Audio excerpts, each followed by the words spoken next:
These kind of warnings go out routinely, but there's nothing routine about this particular one to me. This one really resonates with me for two reasons. One is there's been about 50 people in the last 12 months who've been arrested in the United States for being radicalized by ISIS, wanting to go fight there or wanting to conduct an attack here. I don't want to tell Americans what to do or what not to do, but nor I wouldn't be surprised if we're sitting here a week from today talking about an attack over the weekend in the United States. That's how serious this is. All right, folks, joining us now is Dr. Zuhdi Jasser, president of American Islamic Forum for Democracy and author of A Battle for the Soul of Islam, an American Muslim patriot's fight to save his faith. Doctor, welcome. It's good to be with you, Steve. Well, Thanks for having me. Always good to talk to you. This threat, explain why the terror threat goes up, and there tend to be terror attacks during Ramadan. How does a radical Islamic rationale fit in with that? Why so? Well, if you ask rational, pious Muslims, we can't explain it. As somebody who's fasting daily, you look for introspection. It's a time for atonement. It's a time for looking within and self-repair. However, for the jihadists, for these movements of hundreds of millions of Muslims that are part of a militant, evangelical, forceful movement, if you will, they look upon Ramadan as a time for jihad, a time to spread Islam.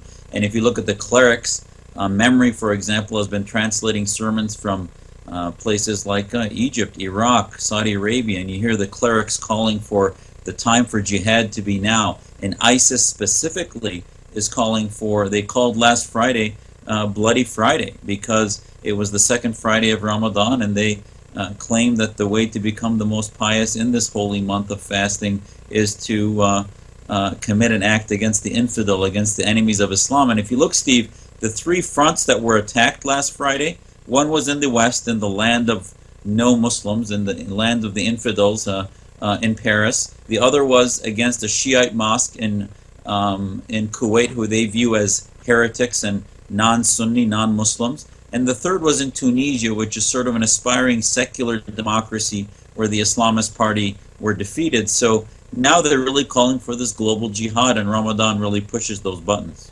Yeah, there's a story that ISIS killed 75 young men, a lot of them children or teenagers, because some of them refused to fast. They executed them. And I don't know if we've become numb to this, but certainly here in America, our political establishment, our White House, our administration is silent on this as it goes on day to day, whether they're beheading Christians and throwing their heads into the sea, or they're killing little children or raping women. I mean, it just seems like this administration doesn't really care. I can't tell you. I mean, that story, I read about that on Fox, and it's on AP. We talked about it in our family as we got ready for our fast early this morning, and it is just horrific. And these things make the hair on the back of your neck stand, that it's happening in the name of my faith. And yet we realize that the infrastructure of this is not only just the violence, but the ideology. And to see today people like Bill Gates congratulate Prince Talal al-Walid because he's going to give his $35 billion to charity, and yet you look, what charities have they given to? Georgetown Center on Muslim-Christian Understanding that's been laundering the Saudi image for decades.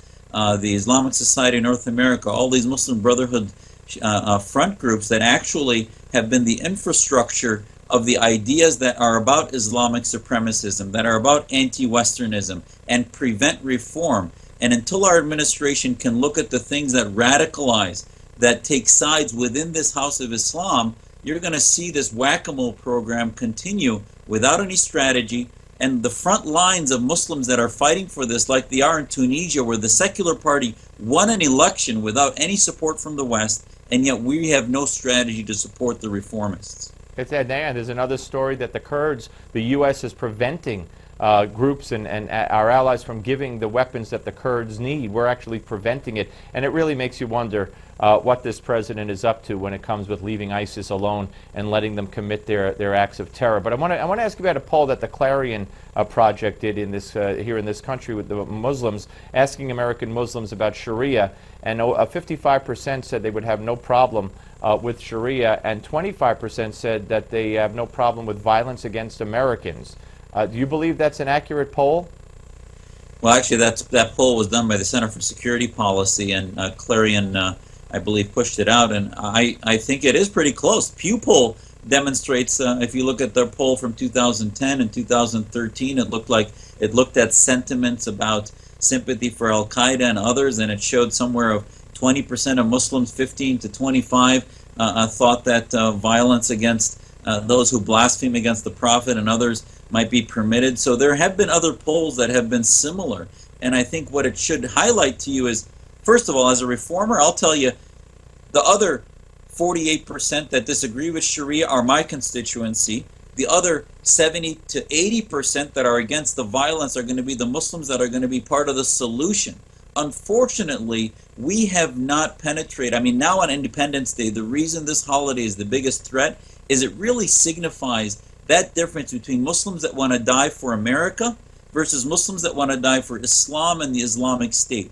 As much as so many of my co-religionists love this country, that identity, if they're whether with the Islamic State identity or with America, is going to be the dividing point that radicalizes Muslims, and we haven't begun to dissect the ideology that feeds into them believing Sharia law is the main instrument. Doctor, to be continued. Thank you for coming on and sharing with us on your holiday, and enjoy the rest of it, sir.